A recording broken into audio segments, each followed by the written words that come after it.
Hello, and welcome back to the Poetry Pea Podcast with me, Patricia. And if you've been listening to me or reading my emails, you'll know that I've been doing a lot of thinking about one-line haiku. So today, together, we're going to have a little exploration of those one-liners. And I'm going to refer to the poems mostly as poems, sometimes as haiku, but it's a bit convoluted to keep saying haiku and senryū every time I refer to them. So bear with me, you'll know what I mean. Now, why did I do this? Well, because many of you requested I take a look at one-liners, and I thought, you know what, it's about time I did so. And if you've been with me for any length of time, you'll know when I tackle a subject, I start with the history. But I'm going to do things a little bit differently this time. This time, I'm going to read you some one-line haiku and ask you to think along with me. You see, even at this stage of the process, and I have read so much, I have 2, possibly 3 podcasts planned on this subject. I have questions which are still not adequately answered, despite what I've been researching. Maybe by the end of the next podcast, I'll have worked through my questions and come up with some answers, but I'm not sure. Are you ready to come on this voyage of discovery with me? Okay, let's get into some poetry. Those of you who are ISA and Busan members will get a copy of these poems delivered to your inboxes. Otherwise, there'll be show notes with links. And if you'd like to read along with me, I'll put a slideshow on YouTube. That's if you're not already watching me, of course. As I read these poems, see if you can figure out some of the techniques and maybe write down some questions for me as we go along. Email me. You know where I am. In the eggshell after the chick has hatched. In the eggshell after the chick has hatched. And that was by Michael Segers from Haiku magazine in 1971. I wondered whether you could write this on 3 lines. So you put the break after eggshell and after chick. In the eggshell after the chick has hatched. In the eggshell after the chick has hatched. You could, but it's a bit choppy, isn't it? What about 2 lines with a break after eggshell? In the eggshell after the chick has hatched. But there's something missing, isn't there, with that one?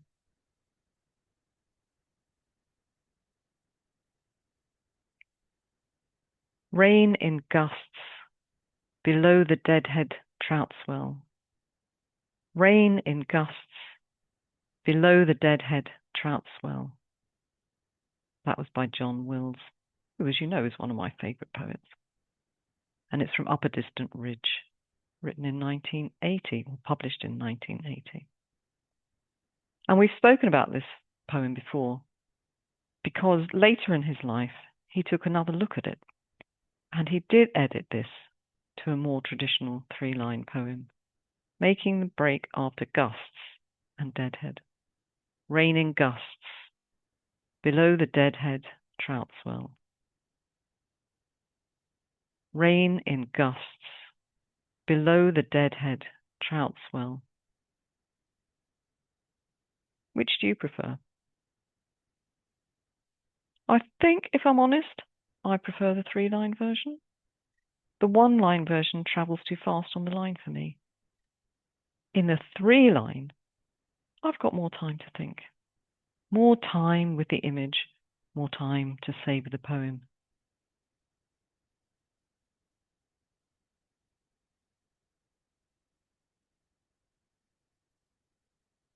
Soft rain, the commas in our silence. Soft rain, the commas in our silence. by Alvin Cruz from Wales Haiku Journal, Spring 2024. And this poem has been written in a sort of fragment phrase form, a more traditional form. It's spaced evenly and, of course, no punctuation. I don't see any way to add cuts in multiple places to alter the meaning of the poem. The cut for me comes after soft rain. Am I missing something? Soft. Rain, the commas in our silence. Soft rain, the commas in our silence. In our silence, soft rain, the commas. Nope. Still most successful as soft rain, the commas in our silence. For me, anyway.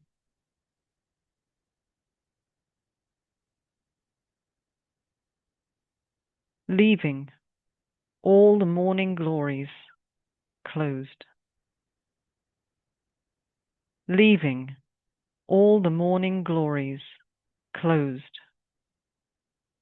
And this one was Elizabeth Searle Lamb. And it was the HSA Harold G. Henderson Memorial Award winner in 1978. And again, if you're watching this on YouTube, you'll see that she has left some spacing in here to give us some hints along the way. So there's a space or a pause between leaving and all, and then another pause and a space after glories. Leaving all the morning glories closed.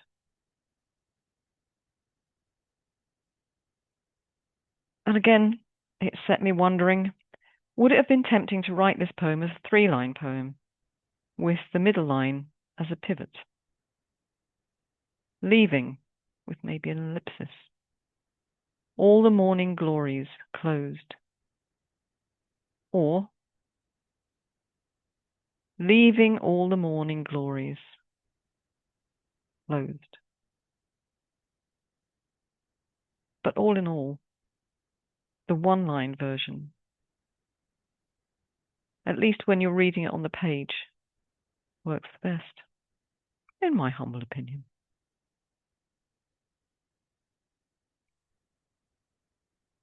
The band-aid covering a band-aid's mother's kiss.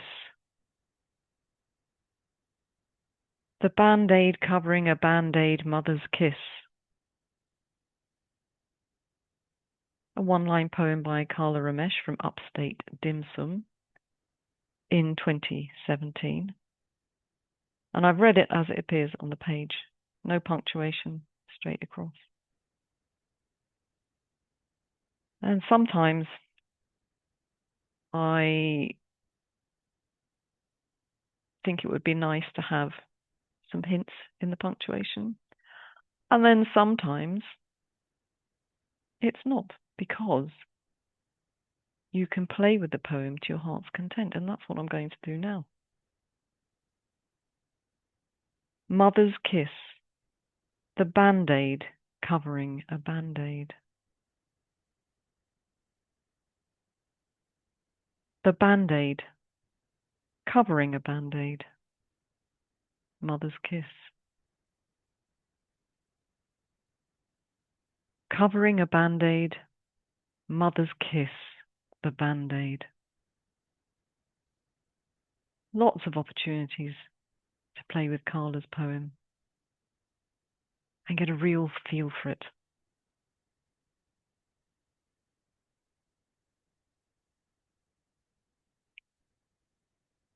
Carla could have written this as a 3-line version, cutting after the 2 band-aids, the band-aid, covering a band-aid, mother's kiss.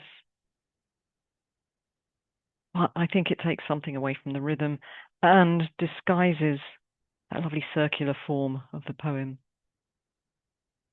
No, we're going to leave that alone. Leave it as it is and allow it to flow around and percolate in our brain.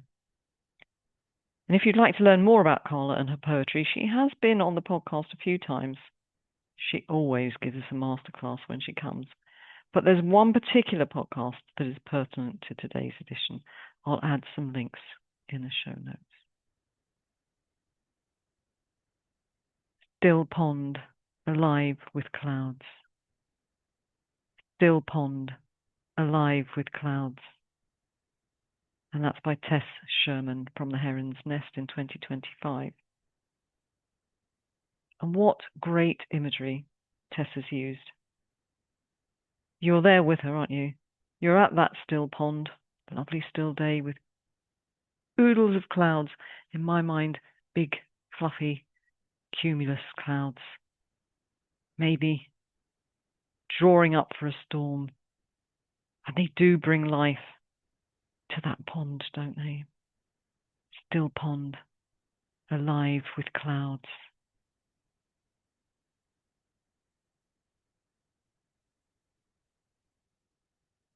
Slow motion Tai Chi crane dance. Slow motion Tai Chi crane dance. Scott Wigerman from Chrysanthemum in 2018. And again, like Carla's, like so many actually one-line poems, you can choose to put the breaks, the pauses, the cuts, whatever you want to call them, in different places. Slow motion Tai Chi crane dance. Slow motion Tai Chi crane dance. Crane dance. Slow motion Tai Chi. Slow motion Tai Chi crane dance. Only the cry from the stretched shadow down the empty street, harvest moon. Only the cry from the stretched shadow down the empty street, harvest moon. And that's by Martin Gottlieb Cohen from the Poetry Pea Journal in autumn 2021. And it's a poem that when I read it for the first time, took my breath away, still does. If I'd been creating the Golden Peas anthology in 2021, this would definitely have made it in. And is a poem that works on one line. I mean, maybe you could try changing it to 3 lines, but I don't think it works. Apart from the obvious cut before harvest moon, where do you create the cuts? No. Let's leave this one just as it is and enjoy it. Only the cry from the stretched shadow down the empty street, harvest moon. 4 skinheads stand in the streetlight rain, chatting under an umbrella. 4 skinheads stand in the streetlight rain, chatting under an umbrella. Allen Ginsberg from his American Sentences. I thought it was interesting to end with this little poem by Allen Ginsberg. He, as you can see, had a bash at writing one-line haiku. In fact, he did a whole series of them. Interested in trying to keep what was thought to be the tradition of 17 syllables. And because haiku in Japan are written in 1 line, he decided to write in 1 line. 4 skinheads stand in the streetlight rain, chatting under an umbrella. I rather like it. Often when you write in 17 syllables, it sounds a bit strange, but I love the imagery in that one. Okay, now I am left with so many questions about one-line haiku. But before I get to the questions, I have a little bit of housekeeping for you. If you're enjoying the Poetry Pea podcast, whether you're listening on a brisk constitutional, keep up that pace, or hiding from the washing up, which I frequently do, Maybe you're just savoring a quiet moment with a notebook. Do consider supporting us. You can become a member, which comes with its own rather splendid benefits. The sort of benefits that make you feel part of something quietly marvellous and poetically industrious. Your membership, whichever one you can afford, genuinely keeps the whole enterprise ticking along, and I am properly, hand on heart, grateful for it. But if membership isn't for you, you can always buy us a coffee from time to time. Turns out producing a podcast involves an alarming amount of behind-the-scenes faff, and a brew of some sort does help oil machinery. And this bit is crucially important too. Give us a shout out on your social media and tell your friends about us. Word of mouth is pure gold. I'm always slightly astonished and deeply chuffed when I receive an email saying, a friend told me about your podcast, followed by how much they're enjoying it and learning from it.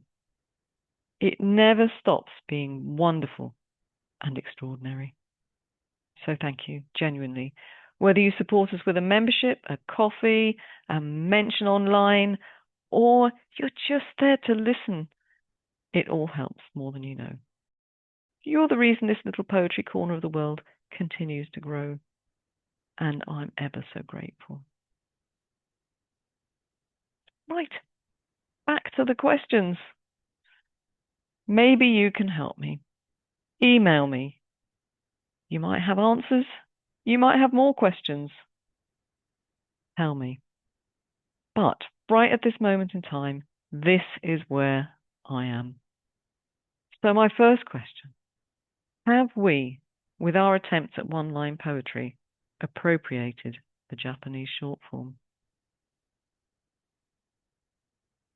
Have we turned it into something that a Japanese poet wouldn't recognize? And expanding on this a little, are the one-liners that we write, which we called haiku or senryū, actually unique to non-Japanese short forms?